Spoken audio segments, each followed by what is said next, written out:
Wanderers Show. Welcome along to Season 2, Episode 2. I'm still counting.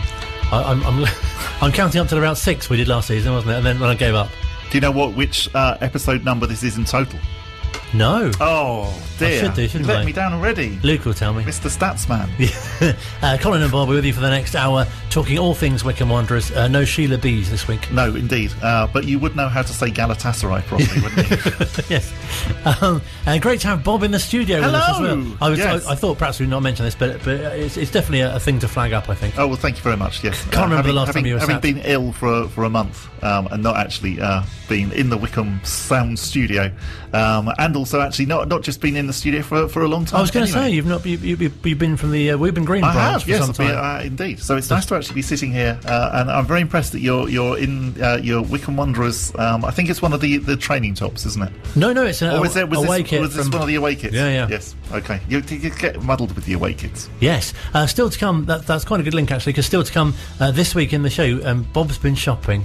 I have. You've been to the club shop, and we've got some things to review. Had a great time there today. One of those times where I went in and I was only going to sort of spend a few pounds on a couple of things, which will be revealed later on. And then I thought, those training tops are rather nice, aren't they? Oh, look, I quite like that hoodie. That's the trouble, isn't it? You keep seeing things and you think, I quite like that now. Spent quite a lot of money in the end. Ooh. So more on that to come. We'll be hearing from our very own Luke Hashman on his first visit to Adams Park. Yes, which was for the Leicester game. Yes, which seems a long time ago now, doesn't it? It does, yes. Other things to look back on include, obviously, the League One kick-off at Adams Park against Accrington Stanley last Saturday. We'll review the game against Exeter City on Tuesday. Whew, a dramatic end to that. It was, yes. And also we'll look ahead to the first away game of the season in League One at Cheltenham on Saturday. Plus, we'll hear from a former player, Mike Brown, who as I spoke to earlier on today, and he's got some fantastic memories to share. But first, almost effortlessly there. Almost ran out of breath there, I don't know why. I thought... Once again, it's Bob and Colin unplanned. Absolutely. Yep. We've got someone say a big hello to later as well, haven't we? We have indeed, yes. In America. Indeed, yes. The Denver branch of the Wycombe Wanderers worldwide phenomenon. They decided not to support the Colorado Rockies or the Denver Broncos, but to support Wycombe Wanderers, and they made the right choice. Word has just reached me, episode 42, by the way. Oh, very impressive. Yeah, okay. And that includes all of the extra episodes, because if you remember at the end of season 1, we kept saying, this is our last episode, and then Gareth said, do you fancy doing an interview? Yes, because there were 2 penultimate ones. There were, yes. If that's possible. Yeah, it was a bit like Dynasty or something like that. Oh, there's a revolving score now. It could be up to the 43 now. Oh, okay. Bearing in mind the 2 penultimate ones. Indeed, yes. But yeah, there was the special at the end, wasn't there, with Gareth? There was a special at the end. Have a sit down with him. Well, you sat down? I assume you sat down. I sat down with him, yes. And then he went off in a spaceship. And I think that was Dallas, actually, wasn't it? Or was it Dynasty? For younger listeners, this is an American soap opera. Indeed, absolutely, yes. Reference. If you didn't get the Baddiel and Skinner unplanned reference from episode 1, you're definitely not going to get the Dallas and Dynasty references. We may have left you behind already.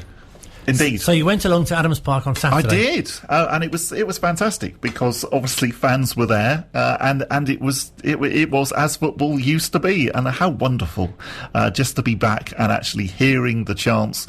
It was just great. It was almost sort of like shedding a tear, just thinking, it's so nice to be back, and we were great, to be honest. For the first opening 9 minutes or so, I thought probably Accrington actually had the better of the opening exchanges, and was slightly thinking, this isn't going to go quite how we're all expecting.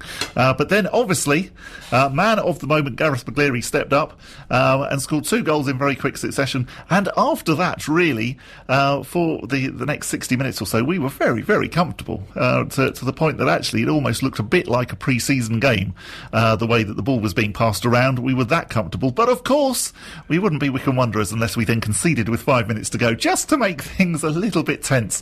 But even then, Accrington probably had a couple of chances after that, but we saw it out in the end pretty safely. Because I was keen to ask, because obviously you were in the privileged position of seeing a lot of the Championship games last year. So did it feel like a bit of a, not step down, but a difference in pace, or did it feel like, this is the team from the Championship last season, or did it feel, because obviously there are a number of new faces as well? No, it still felt very much like this is the team from the Championship last season, actually almost with a couple of decent additions. So Sam Vokes was was really, really impressive, I thought, and definitely just brings a slightly different dimension to our play, which again, in a slight sort of Bayo and Uchi way, enables other players to do things around him, and Gareth McCleary in particular, obviously, who scored 2 goals, was certainly benefited, I thought, from Sam Vokes being in the team.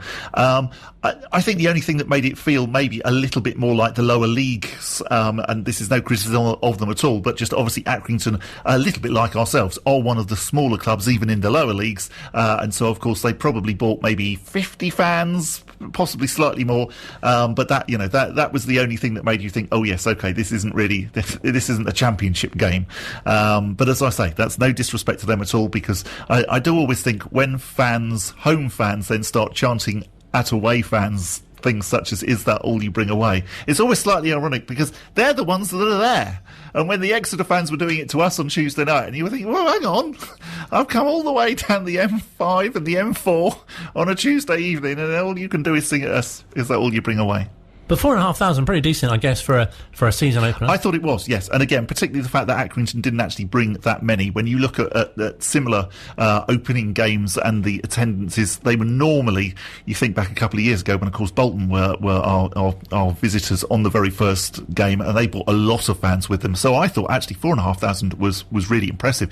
The other really impressive thing was that actually, where the club are saying, come early, clearly lots of people did, because I probably got there at about 1:15 and had trouble parking, and didn't end up parking on Hillbottom Road, but ended up parking in one of the little industrial units just off Hillbottom Road. And I can't remember the last time that actually I haven't really been able to park down Hillbottom Road at that time.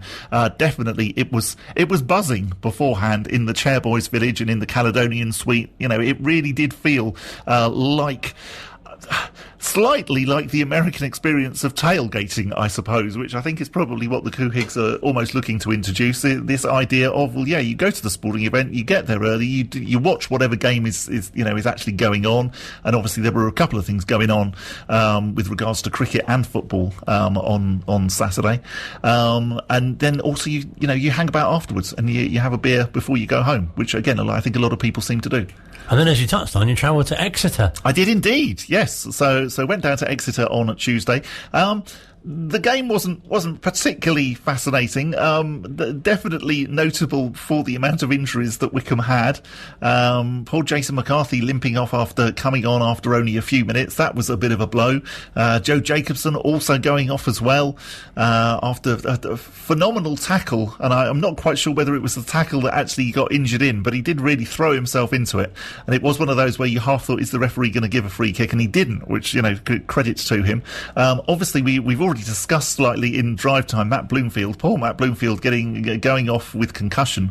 It's the first time I believe that we've had a concussion substitute in Wycombe, because we did actually make 4 substitutions, and I was slightly sitting there scratching my head thinking, well, hang on, I thought this season we were only allowed 3, but of course you are now allowed a concussion sub, so Matt Bloomfield was our concussion sub, but he got injured rather needlessly in that the referee blew for a free kick that really he could have let the advantage go, and Matt Bloomfield got injured from that. So that was slightly frustrating. But anyway, it was one of those games, neither side really looked like they were ever going to score. Wasn't particularly a surprise that it went to penalties.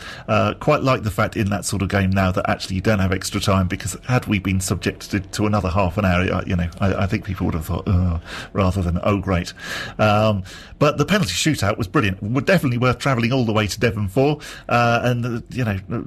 Particularly for Mr. David Stockdale. I mean, take a Bowser. Absolutely wonderful. 3 saves. 3 saves, and he scored the most fantastic penalty, and really, it was how penalties should be taken. None of this tentative, let's do little sort of almost like ballet steps up to the ball and then try and hit it. No, David Stockdale takes big strides and then whacks the ball, and makes absolutely no mistake whatsoever. He could definitely teach the England players a thing or two about taking a penalty. We'll hear from him in a few moments' time, and Andre Burley as well, who was a bit of a man of the match also. He was very good as well. Yeah, very impressed with Andre. But manager Gareth Ainsworth spoke to Matt for the club's website after the game. For a 0-0 draw, there's plenty of talking points tonight. What's your overriding emotion after the injuries, but ultimately the successful progress to the next round? Yeah, worry overrides elation at the moment. My squad, thin squad as it is, we've got to make sure we're all fit, because a fit Wycombe Wanderers squad of this calibre can do things. One or two injuries weakens us majorly, so it's up to me now to make sure that everyone recovers well and we get these injuries sorted and get some time limits on these, and B, maybe go into the transfer market and see what we need to do to strengthen the squad, or not strengthen it, just to almost patch up the holes that are in this, because it's been a real tough night on injuries, and I didn't need that at all. We had a long journey, we prepared the right way, in a hotel last night, so everything was good. Rested 5 of the starting 11, I think. And the intention was Jordan Obita at half and Jesse McCarthy at half, and really trying to just juggle things, because the league's our bread and butter. The league is where we want to be, that we know we can achieve in the league. The cup, are we going to win this? Who knows? But we seem to be quite I don't know. The League Cup is always a tough one, isn't it? It's that Tuesday night after the season starts, and it's a long trip down to Exeter, and a real blood, guts and thunder, because they want to beat a higher league opposition. But onto the game, I'm elated. We had 10 men for 30 minutes in the second half. We had 9 men for 5 minutes. I don't know how we've got through that. And some of the tackles, Andre Burley's debut, Ollie Pendlebury's second game, Sully Kaikai's debut, Sam Vokes is on his second game. I mean, Nick Freeman's playing centre-back at the end there. It's just frightening what these boys will do for each other. Not for me, for each other. And they can achieve, believe me. Just got to keep them fit, keep them healthy. And a fantastic way to win it in front of the fans. After one Exeter player had prematurely told our fans to be quiet, I was proud to see us take the pressure, Stocko to take his penalty, save his penalty, score his penalty, save their penalty, and turn the penalty shootout right on its head. It was a great way to win, but concerned about the players now, and we'll have to recover quickly for Cheltenham on Saturday. Yeah, I think Sam Vokes in the last minute was in his own box, throwing himself at a tackle. A result tonight meant something, didn't it? And I know some people might turn their nose up at the competition, but winning breeds winning. A great result on Saturday. You want momentum to carry on into the season, and maybe that's come at a cost, but you have got the result you wanted in the end. It's another clean sheet. David Stockdale seriously has been phenomenal since he's come into the team. He really has, and he leads those boys. He's not named as a general, but he's right in there, and he's a fantastic character to have in your dressing room. Been through some tough times as well when he didn't play and was at Birmingham and had to wait his turn. Helped get us promoted without a shadow of a doubt. Was men cheerleader to get to the Championship, then waited his turn. And since he's come in the side, I think he's just been fantastic. And the night belongs to him. It was a fantastic penalty, wasn't it? On the top corner, and then a great save, but crucial save at the end. Double save. He didn't know the second one was offside. But some of the tackles and like you say, bodies on the line. Sam Vokes, when you commit to Wycombe Wanderers, you commit, and he's committed. And I love having him in the team. I thought when he came on, he changed the game a little bit for us. Some of the boys are on their feet, like Anis and Alex Samuel. Some of the meters will be massive, but really proud that we're through to the next round. And thank you to all those 200 maybe who turned up for Wycombe Wanderers tonight. It was just brilliant. The noise levels. I was so proud and pleased when Jack Grimmer won the toss to get the penalties at this end, because they deserve to see that, and they've come all this way. They're going to be home probably a little bit before us, but they'll be sleeping sound tonight knowing we're in the next round. And leave it to me. I'll pick these bodies up and we'll have a competitive team that Saturday, no problem. You don't do social media, but our notifications have been full all week of speculation and rumour of potential incomings. What can you tell us about how close you might be to strengthening the squad even further? Yeah, well, even somebody who doesn't do social media, and I know full well that everyone's been talking about a couple of players. We have irons in the fire. Everyone knows I'm very quiet about who I like to bring in and who I like to chase. Difficult with agents and things that go on, behind the scenes. But to be at Wycombe Wanderers, you've got to be a special kind of character, and we'll only go after the special characters and get those ones in that will be here like Sam Vokes, like you commit like that. I mean, we're gonna do some business, I'm sure, before the end of the window, but give us a little bit of patience as well. Don't be too hasty in getting these on. Some of our best deals have been at the end of the window. Speak to Rob regularly in New Orleans and Andrew Howard and Pete Couig and Missy, and they're all fully behind what we want to do, and we'll get the right ones in. I think the right ones is so important, and it takes a little bit of time sometimes to get those in, but we're doing it the right way. Really proud of the boys tonight, and thanks to everyone who came to support us. It was a great night. Really interesting irons in the fire teasers for possible reinforcements. I was surprised that Matt spoke to him by the roadworks that were on the M5 on the way home rather than at the ground afterwards. It definitely didn't sound like lawnmowers to me. No, very different. Also, as we mentioned a short time ago, Andre Burley, who had a good game, and obviously the hero of the night, David Stockdale, also speaking to Matt. Andre, game number 1, Stocko, game number 500 and something. You look like you both really enjoyed that one. Stocko, I have to start with you. How confident were you going into those penalties, coming off with 3 saves in the end, and what penalty scored for yourself? Yeah, the confidence boost was the gaffer giving me in the first 5. So I knew, look, it was with them. I said to Andre, I can't let you leave with a loss on your first day. So, no, like I said, I think we should put it back on the lads who put a shift in.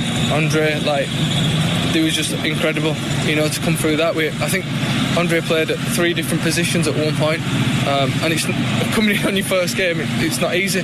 So to be able to be shifted about and adapt and things, it's all credit to Andre and what he's been doing behind the scenes.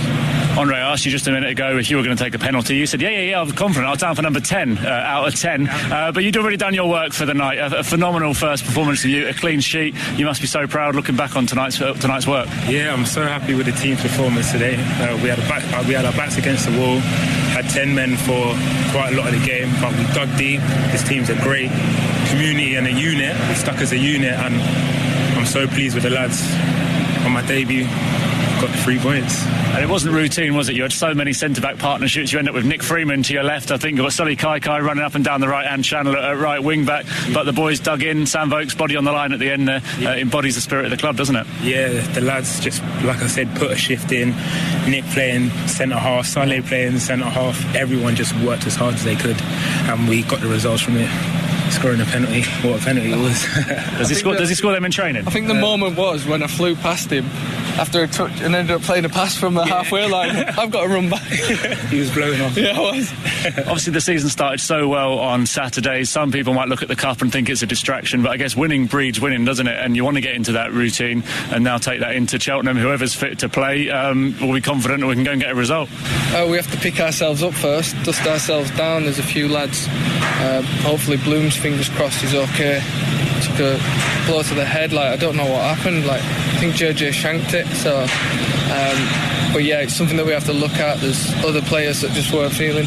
Sometimes you have to take it, and the fact that we could come back from a negative, and the gaffer's negative to positive transitions, so it's nice to be able to put that into practice. And like you say, Andre should be proud of himself. Not an easy game to come into, and look, the manager said it's about momentum, and whether it's a cup game, Johnson's Pain, whatever it is, we have to go out with the mentality to win and really do something this year at this football club. And when you've got players like Andre coming through and some other lads coming through, Anis came through last year, it just bodes so well for what this football club's going to do. Papa John's aren't going to be happy with you calling them the wrong sponsor. Andre, you're one of these rare players that has more international caps than first-team appearances in club football. Talk us through your pride this summer representing St Kitts and Nevis, and getting that experience must be incredible for you and for your family. Yeah, it was amazing. I was away St Kitts. We went to a number of countries for a month. Didn't get through to the next round, but I'm proud of our country. Got a really good squad, and I just love playing for them. Yeah, love playing for them. Stocker, I'll give you the last word again. Those penalties, instinct, research, homework, what was it? All sorts. Can't tell you though, because I'll be giving away secrets, and there's plenty more matches to play. Tell me, as a keeper, when it's 90 minutes out, it's 4 minutes on the board. You want 0-0, don't you? You want to go to penalties. To score that one when he went through near the end, I was thinking, please score. And then when you save one and it rolls to him, I was thinking, oh my God. But Andre made a great block, and can't wait for Andre to invite me out there for a bit of sun. I'll watch him play. Next time. Get a few tickets, you know. But you see... And I guess winning in front of the fans as well. The penalties were taken at that end, which was obviously great. I think one of the Exeter players was shushing them at one point when they were ahead in the shootout. A little bit premature. In the end, it's our players that are able to celebrate. And for all the wins that we did have last season in empty stadiums, it was just lacking those celebrations, wasn't it? Special times tonight. At the end, no. This is a good thing. Like, Andre's coming his first game and he's got fans. It's just an awesome thing, and things that you don't forget. And I just might mention that my last time I played here, I saved the pen. Just wanted to let you know. Right. You can research that. 2008 Rotherham Exeter. I told my wife that it was only an hour out of London, so could she pick me up? I wonder how long it took to get him back. I love Stockdale. He's brilliant. He's a character. He comes across as the sort of person who might win Britain's Got Talent or something like that. He's just fantastic. And such a great outcome as well. It's such a lift, obviously, as you say, after losing so many players and after a 0-0 draw as well. Yeah, I mean, it would have been so depressing to come away from that having lost on penalties with so many players injured as well. Really interesting that Gareth actually said that, you know, the League Cup games are almost a bit of a pain at this time of the season. Obviously, you've just had the first league game, and then you've got to play a League Cup game. It's completely to Gareth's credit. Actually, we played a decent side. We didn't play, you know, a completely changed 11. Yes, there were some players who came in. Alex Samuel obviously was given an opportunity, as was Andre, and, you know, really took that opportunity. But I thought the fact that actually Gareth, you know, did choose some of the regular starters, and also obviously Sam Vokes then came on as well. You know, he was taking it seriously, and it seemed particularly cruel that we did come away with a dressing room looking like platoon, as he put it. Yeah, no, that was the first thing that sort of struck me about the team sheet as well. Obviously, a much changed side. Yeah, much change, but even so, still, you know, it wasn't the so-called B team that we hear so much about that never really seems to materialise. And you mentioned Alex Samuel and David Stockdale there, one of their former teams next in round 2. Indeed, so we are away to Stevenage in the second round, which will give us hopefully a decent chance of making the last 32, which will be the first time since 2018 that we've done that. Wow. So that's not bad, is it? Not bad at all. No, but obviously we've got to get past Stevenage first. I was going to say, I think early in the season you always want a bit of a decent cup run. Yes, yeah, you do, definitely. But not too many games, obviously. Still to come on the Wycombe Wanderers Show, we'll hear in a few moments' time from another of our ex-players as we continue Season 2.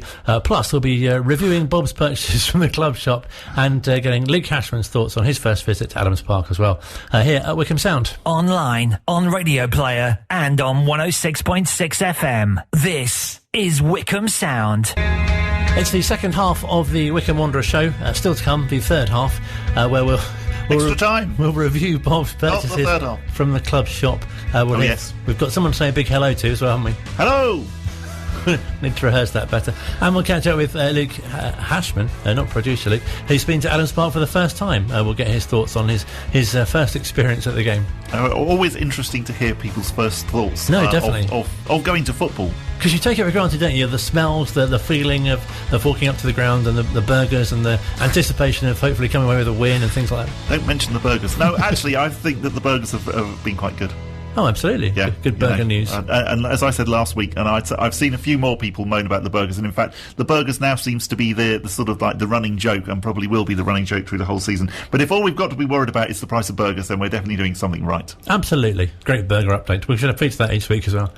Yes, burger news and dog lead news will be definitely in the show. Perhaps we could get to chat to Patrick Berger. Not that he played for Wycombe, but that would be very good as well. And Jack Whitehall's mum as well. That's an in-joke from last week. Yes, if you missed last week, that'll mean nothing to you. But yeah, vegetables I mentioned. That could be a new feature as well. Talking of ex-players, though, been fortunate to catch up thanks to JDT and Alan Hutchison of the Ex-Players Association, who had their golf day recently as well. Someone who played at that was Mike Brown, who appeared for the club shortly after the 1957 Amateur Cup final team who played Bishop Auckland. Mike was a defender, and I started by chatting to him a bit about his return to Adams Park, because he was in the Ex-Players Association box on Saturday for the game against Accrington. After last season, the one season when they were in the second flight and we couldn't go, it was sad that they only got relegated by 1 point. I mean, the start of the season when they went for so many games without winning must have been very disheartening for the lads. and then to get relegated by 1 point at the end. But on Saturday, I thought they were good for the win. Accrington, Stanley, they came at us, which worried me a bit because I thought if they get a goal down now. But then the breakaway scored, and I think from then on Wycombe were good for their win. As a supporter, did it feel like a real kind of return to normality, if you like? Yes, good, very good. It's good fun going over to the box. You know, the old ex-players association where you meet old friends, talk of old times. You know, many times, of course, you go over the same thing again and again. But it's good to meet old friends. Yeah, sadly, friends from my era aren't too many anymore. No, but it must be so good to be able to sort of share your experiences and things that you've had in common with other players from sort of different generations, if you like. Yeah, of course, the game was so different when I played. You know, it's much faster now. They play 100 miles an hour compared with what we played.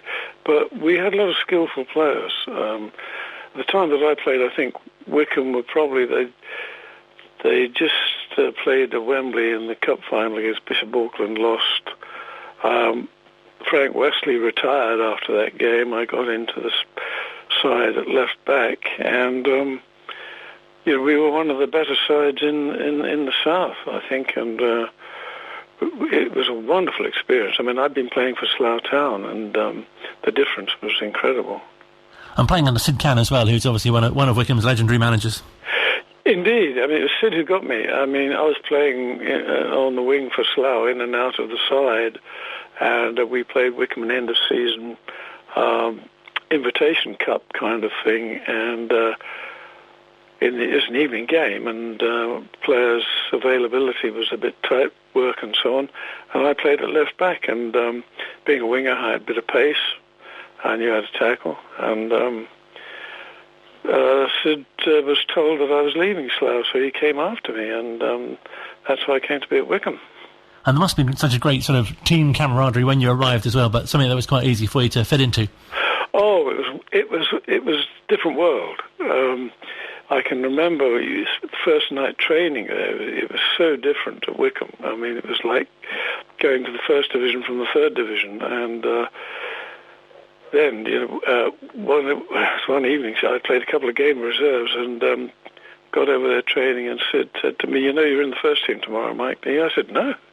He said, "Yep, we're Oxford City, you're in the first team tomorrow night." And there I was, next night over at Oxford, in a side that had only recently just played at Wembley. And I thought, whoops, you know, is this where I get found out or what?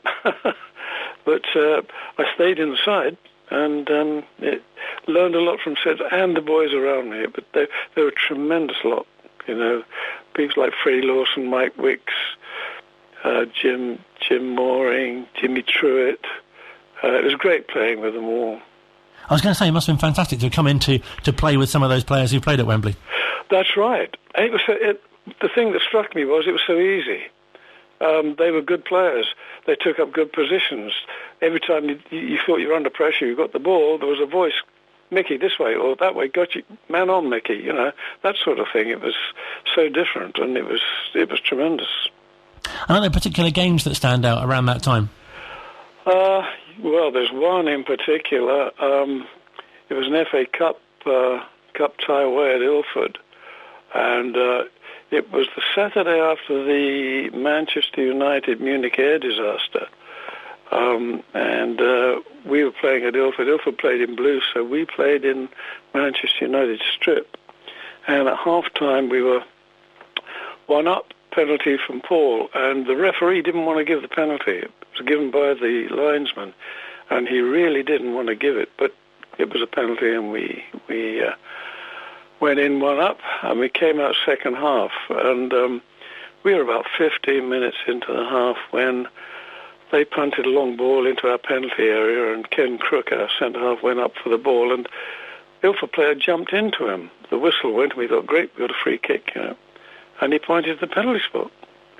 And they scored. And then about 15 minutes before the end, Freddie Lawson, bless him, pulled a guy down in the area, and they scored the second penalty, and we went out the cup. And that sticks in my mind still to this day, because we had a couple of great chances to equalise and take them back to Lokes Park, but we missed them. But that's football, as they say, and that sticks in my mind certainly. It's so fascinating around that time, isn't it? How different, obviously the game is, but also, obviously the players, many of them lived locally as well, which you don't get so much now. Oh, that's very true. I lived in Slough, of course. I was very young. I was over 21, something like that. And I was working in London, so I didn't have a car. So I had to leave the office in London, go to Marylebone, get the train out to Wycombe, walk up to the stadium, and after training go down and get the bus back to Slough. And used to get home, I don't know, about 10 o'clock some of those nights.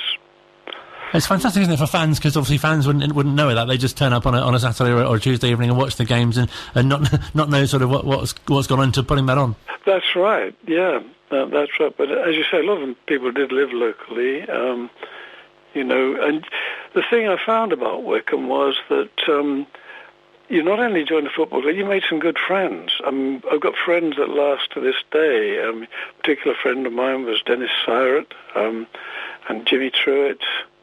And after the game, we used to have a meal and then perhaps spend the evening together having a drink in the pub before we go home, something like that, I don't know whether that happens today, probably not. I was going to say, that's so special, isn't it? All those years ago, people that you met and played with and formed those bonds with, and you're still in touch with now? Very, very much so. I mean, Derek Draffen, bless him, who died earlier this year, or the end of last year, he kept tabs with all the boys of around that era. And for a long time we had the Derek Draffen Golf Day at his golf club, which was, I forget now what it's out. We used to go there. When it started, we played 9 in the morning, had some sandwiches, and 18 in the afternoon, had dinner and came home. That gradually got down to just 18 in the afternoon, and then that got thinner and thinner and thinner, and in the end he decided to call it quits and just have a lunch, which we did for about 3 years before Derek died. But it was all players of that era, and it was really tremendous to see them, talk of old times, You mentioned the golf. I understand you won a prize for the nearest pin at the recent golf day. Yes. I'm not a natural golfer, Colin. I have to work very hard to be an ordinary golfer. But I knew there was not a lot of chance of me winning the main prize or the longest drive, but I thought that near the hole with the second shot on the 18th, I could be in with a chance of that. And I got a good drive away, and I looked and thought, hello, you never know. Let's see what we can do. So lined up, took the shot, and it went pretty straight. And I thought, hello. And Keith Samuels was over to my left, and he said, hey, Mike, he said, that's going up there, So I jumped in the buggy, broke all speed records up to the green, and there she was, pin high, 2 feet to the left of the hole. Amazing. JDT describes you as a bandit golfer, which I think is pretty much sums up what you've just described. I have good days and bad days, That's some days things go well, but as you know, the thing with golf is consistency, and it never ceases to amaze me when I watch the pros, and they just consistently hit shot after shot. We try, but I enjoy the game, and I enjoy the people I play with as well. And we had a great fall that day. That day, it was a smashing day. Again, that must have been great to be back after the pandemic really restricted the Ex-Players Association's social activities. Oh, very much so. Very much. But there weren't so many there for varying reasons and so on. But, it was so good. It was a wonderful day. And as a founding member of the Ex-Players Association, I mean, you must be really proud of, the size of the group and people coming together, and, as I say, really sharing memories. Yes. Yeah, of course, we sit and talk, and the old stories come out, they get repeated, there's a lovely one I can remember. I just got into the Wycombe side, and we were playing away at Bromley, And Frank Wesley came into the dressing room and he said, Mickey, 'cause I was known as Mickey then, and he said, Mickey, he said, they've got a winger. He said, his name's Hill. He said, he's a right flyer, but he's got nothing here, you know. He said, first chance you get, walk all over him. So I thought, oh, yeah, that's not the way I play, you know.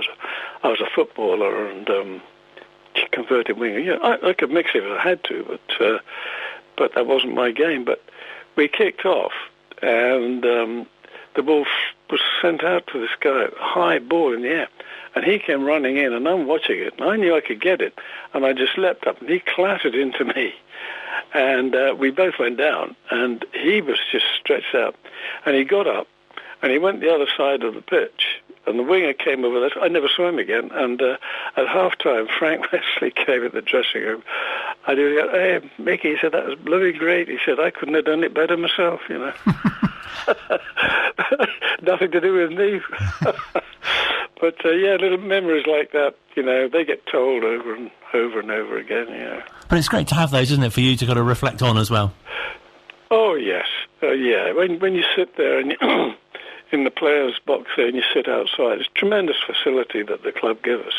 And you look down on the pitch and you think, you know, you want it here. Where's it? It's not running there. It should be coming here. Ball should be coming this way. And you're playing every pass, you know. It's but like I said earlier, it's a different game. They played a lot quicker. The boys of our day would still have been good. I mean, because the game's different now, if the players then were now, they'd have still have been good, still have been great, because that's what they'd have grown up with. If you've got the football skill, you can play at any time, I'm certain of that. I must be a very proud moment as well, with a family connection with your son playing for the club as well. Yes, that was terrific, that was. Son Jeremy played a couple of games under Martin O'Neill. He played at Wealdstone, played at Aldershot. But I think he's a bit like his dad. He was a footballing fullback, and I think they needed a little bit of the physical arrogance. My son Jeremy didn't have that. You know, he was a footballer, and I think they wanted a bit more of the rugged type, I think. But it's great to have him. He's a member of the ex-players, and he comes to the box, brings my grandson. And just finally, how would you sum up what's so special about the club and it keeps so many people coming back? Gosh, that's difficult to put into words, Colin. I mean, the very fact that so many of us who played at that time still meet together, are still in touch, are still good friends. It was something special. I mean, when I left the club, I went to Oxford City because I could no longer get in the side. It's a heartbreaking moment, you know, and I joined a couple of others, Dennis Sirott, Ray Howson, who had already gone to Oxford, and a bittersweet moment, actually, because that was the beginning of the season, and by the time we got to the end of the year, I was in the first team at Oxford, and we played Wycombe on Boxing Day, and we won 5-0, which was very bittersweet for us who were really Wycombe players at heart. No, it's fantastic and brilliant to hear and share your stories. Thank you so much indeed for your time. It's a pleasure, Colin. Thank you very much for calling me. I'm very honoured. Really nice to catch up with Mike and hear his stories. A golf bandit, JDT informs me. Thank you very much as well to the Ex-Players Association. Great interview. Well done, Colin. Thank you very much. It's a really nice chat to him. He's currently living in Woodley. I say currently, so he's about to move. He now lives in Woodley, I meant.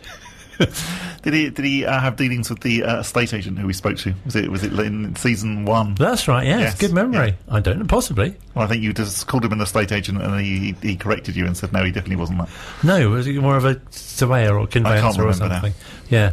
Won't make that mistake again. Do listen out for more of featured ex-players and me getting their occupation wrong here at Wycombe Sound. Online, on Radio Player, and on 106.6 FM. This is Wycombe Sound.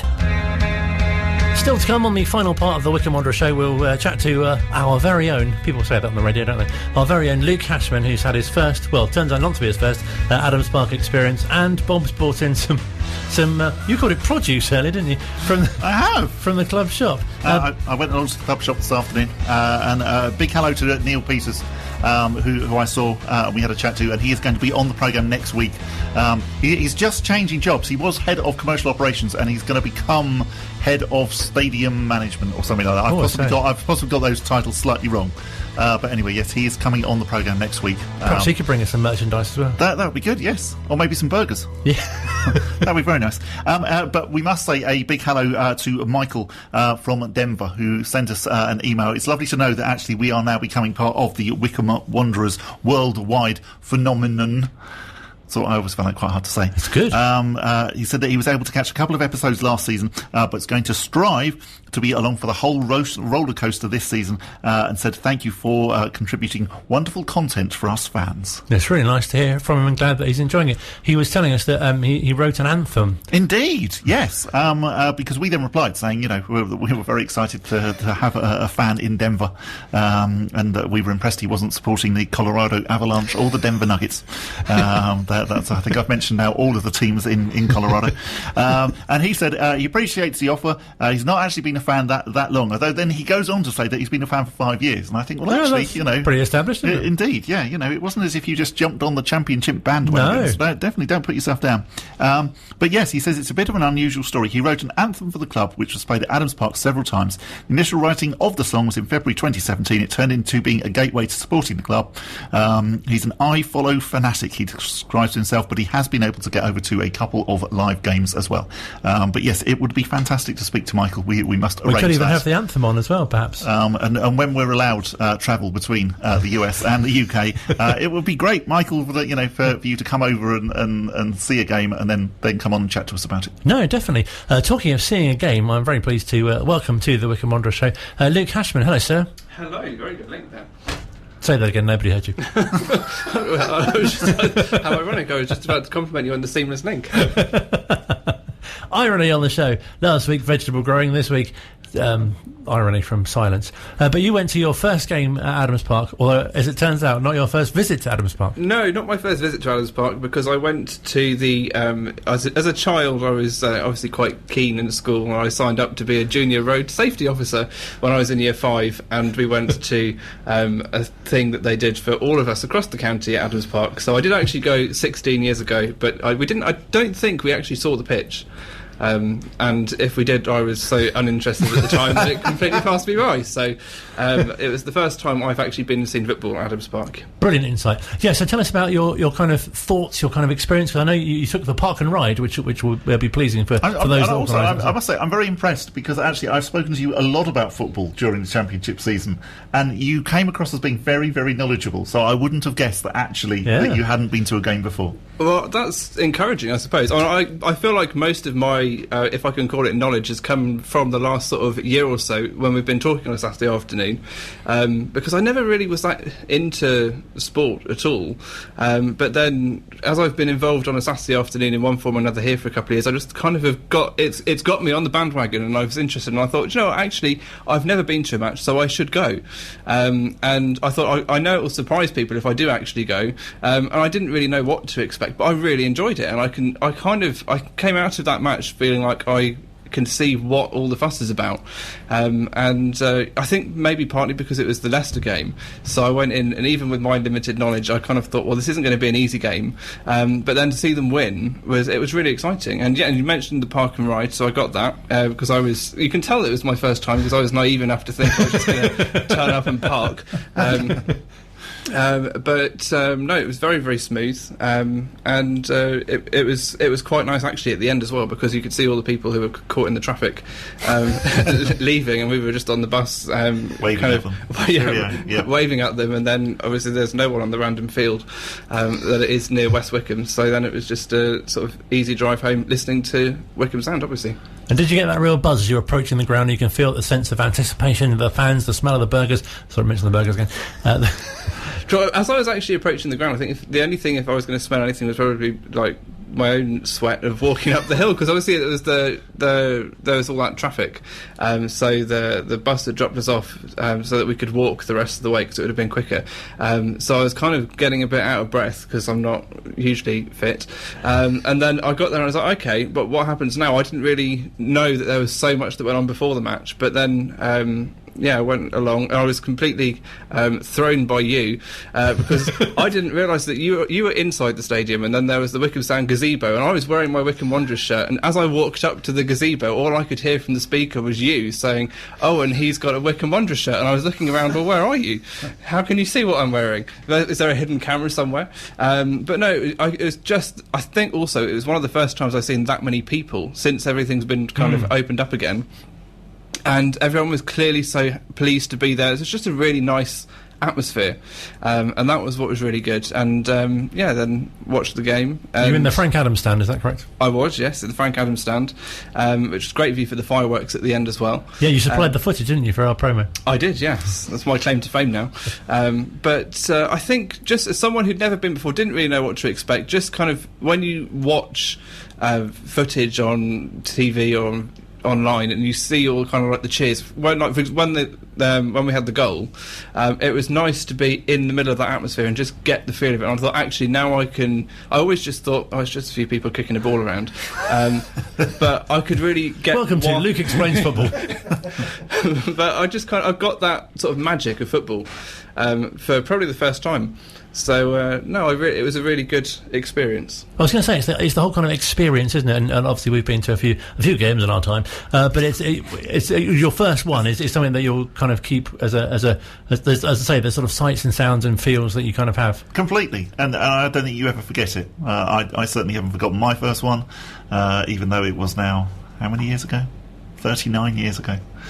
1,000 games and something later, but yeah, you do remember that first game, and like Colin says, I think it is the whole experience as well. It's it is the anticipation, it's the excitement, it's the build up, and what's fantastic is that actually at Wycombe Wanderers the build up is becoming actually one of the important things as well, and the fact that they've now got the Chairboys Village so that you can go along early and know that actually you are going to be able to watch on the screen some of the games that are going on at the time, and and see your friends and have a beer or whatever. It's just brilliant. And just really, getting really a programme, even I quite like the smell of a programme. But also, you read the manager's comments, or you're checking off the team sheet as to who's playing. Or I had a little insight into the programmes as well, because on Saturday the programmes were only available from the same kiosk where you get the food, and you could even order the programme on the, is it called Fetch? I can't remember. I think that's it. Yes. Yeah, on the Fetch thing. And I think a few people said that could they not just buy a programme normally? I think that's coming back for the Lincoln game, from what I understand. So how would you describe the overall experience? Because I think a few things have changed. So obviously it's cashless now, which is quite different. Sometimes previously you could just even buy your ticket on the day and turn up and just get your ticket from the ticket offices, but you can't do that now. And obviously, did you use the Fetch system? I didn't. No, it all sounds like a dog kind of thing, doesn't it? Someone throws it and you go. No, I was too last minute for that. I was just standing in the queue and there was a thing about the app, and I thought, and if I'd been organised, I could have seen this. But cashless for me is, I've lived pretty much cashlessly anyway. And the irony was that was the one time that the park and ride wasn't cashless, and it was cash only, and I didn't have any cash, so I had to go to a cash point to do that. But no, I think I just came out of it feeling like, you hear people talk about the family atmosphere at Wycombe, and I really got that.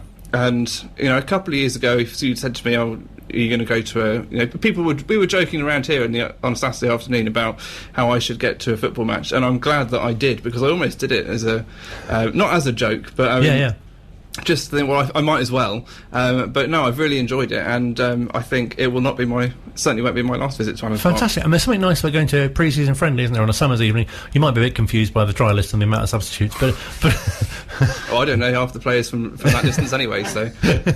But no, it's really brilliant that you had such a great experience, and thank you so much for popping in and sharing that with us. And we look forward to hearing about your next Adams Park trip as well. Thank you very much. Luke Hashman there, everyone. Big round of applause. Hey! You're so right as well about the summer football. No, definitely. I do always think that. It is nice. I was thinking it on Tuesday night, sitting there, in a t-shirt, and just thinking, this is really great. And there's a good argument for summer football, I think. T'other Luke and I were in unsuitably dressed for the summer. Summertime. Yes, okay. We were a bit shivery by the end, but you get that as well. You've been to the club shop. I've been to the club shop, yes, because last week, if you remember, we were talking about the fact that you can now get dog leads. Beach towels and dog leads, especially popular. Indeed, at Adams Park. Now, really, to make this work, I should have bought one of our 4 dogs that we have at home. Thank you for not bringing one of yours. But our regular listeners will know that Colin has a morbid fear of dogs, so I decided that actually that would be a bit unfair. But anyway, when I was in the club shop today, I did buy the dog lead. How so I was just curious to see what the dog leads were like. And as we talked about last week, I had hoped that actually maybe you would be able to get different versions of the dog lead. So I thought you could have like the home kit, I thought you could have the away kit, and then like some of the fantastic goalkeeper kits, you could have the Mardi Gras dog lead and the pink dog lead. But no, you can just get one.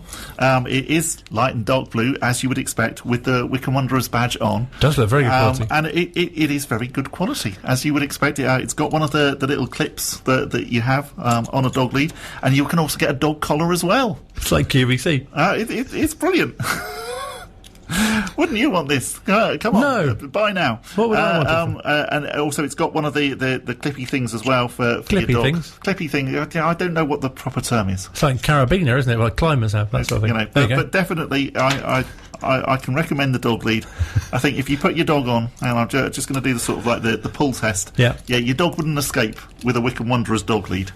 So get down to the Adams Park shop. One size fits all. Does it one size fit all? Well, one size fits all, yes, because the great thing about the collar is that the collar is adjustable, so it doesn't matter whether you have a Rhodesian Ridgeback or a Chihuahua, it will still fit. You would still be okay. Rhodesian Ridgeback, that does sound big, doesn't it? Yeah, they're huge. Are they? They were bred to fight lions. Wow. Yeah. What, Millwall? No, not those lions. No. Quite pleased with that. Watching the Carabao Cup draw, I was glad when Millwall came and went last night. Excellent dog lead purchase, though. Yeah, I was very pleased with that. May I touch it? You can. Yes, there you are. It hasn't been near a dog yet, has it? This is the first time that Colin's ever touched anything to do with the dog. It is. I've never touched a dog lead. Oh, it's very, very secure, isn't it? Like, you could rock climb with that, I reckon. I think you probably could, actually. Yeah, you could do like the Olympic climbing. Yeah, I got quite into that. That was quite Olympic climbing with dogs. That's literally the closest I've ever got. That's going to be in Paris 2024. Anything dog related. That's very smart. Climbing with dogs. And then, of course, in that way of going to the club shop and you think, I'm just going to make a small purchase. You then see all of the nice things that are there. So I got one of the oh, look. I got one of the black and gold training tops. The staff training top. Yeah. Look at that. That is smart. Yeah, really like that. For the benefit of the tape, Bob's just held up a black and gold training top. I have. Now I'm holding up one of the blue, light dark blue. I think they're sort of like they're sort of travel tops. Travel top. I think that's what they call polo shirt type thing. That's very smart. And then a very nice. It's like Christmas. It is. And this is the trouble. You see. Oh, look. You think. You have been buying things. I know. I have. Look at this. I've been buying too much. This is from the autumn-winter collection. It's sort of hoodie. Look. Black hoodie with the Wycombe Wanderers badge on. That does look smart. Luke's filming this for social media. It works better on social media than it does on radio, but there you go. Just holding up stuff. So get yourself along to the Adams Park shop and say that you heard about all of it. Indeed, you heard about all of these products on Wycombe Sound. Yeah, no, very good. So all this is excellent. I didn't realise you'd purchased quite so much. I know. Well, like I say, I'm a bit of a sucker for the club shop. And you Stocks are running low now at the Adams Park shop. You go in thinking, I'll just buy a mug or something, and you come out with a coat and a hoodie and all sorts of things. I've got a Wycombe Wanderers pen that lights up. Have you? Yeah. So the Wycombe Wanderers lights up. It does. Ooh. You press the thing on the end and it lights up blue. I'm impressed. Yeah, I don't know the practical reasons for it, but don't get rid of it. No, I won't. I'll use it. It's a very good pen. Maybe we could get in touch with Wycombe Museum and we could organise a Wycombe Wanderers Show / Wycombe Museum exhibition of former Wycombe Wanderers products. No, absolutely. We're looking forward to chatting to Neil next week. Indeed, yes. Neil Peters will be on the show next week. We should mention Cheltenham Town. Oh, yes, we should. That is our next game.